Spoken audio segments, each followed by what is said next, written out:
So good morning, I'm Yasuo Rano from the University of Tokyo. So I'd like to focus on the concept of the fluorogenicity.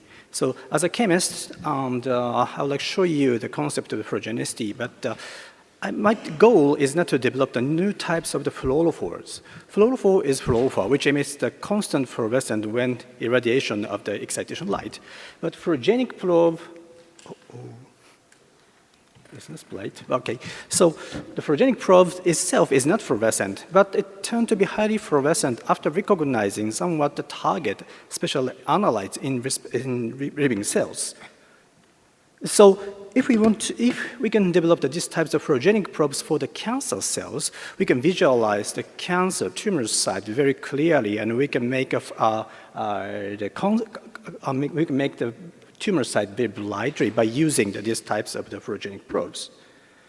So if we apply for the tumor suspected regions, so this fluorogenic molecule itself is not fluorescent, but this molecule reacted with the specific biomarker which is upregulated in the tumor site to yield highly fluorescent product such that we can stain the tumor site very brightly with the fluorescent. So there are many biomarkers to be known by the literature. Then we need to develop this type of fluorogenic probes, initially non-fluorescent, but turn to be highly fluorescent after recognizing the biomarkers. Then this is the chemistry, so I'll skip this one.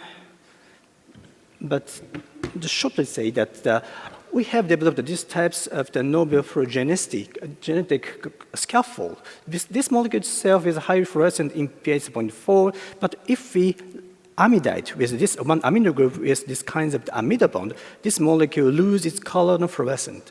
So we can develop the novel types of the fluorogenic probes for the aminopeptidases. This molecule have the amino acid here, and initially this molecule have no color, no fluorescence, but after reacting with the target protease cleaved after this amida bond to yield this highly fluorescent product. So the first one is for the development of the GGT activatable probe, which is GIBLIB HMRG. So this is the movie for that. This is a solution of our GGT activatable fluorogenic probes. This molecule is non-fluorescent and no color initially, so we cannot see any fluorescence initially. But to this solution, this is pH 7.4 solution.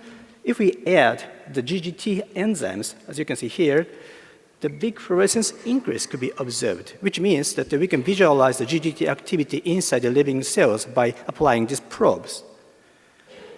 Then, if the cancer cells have upregulated GGT activity,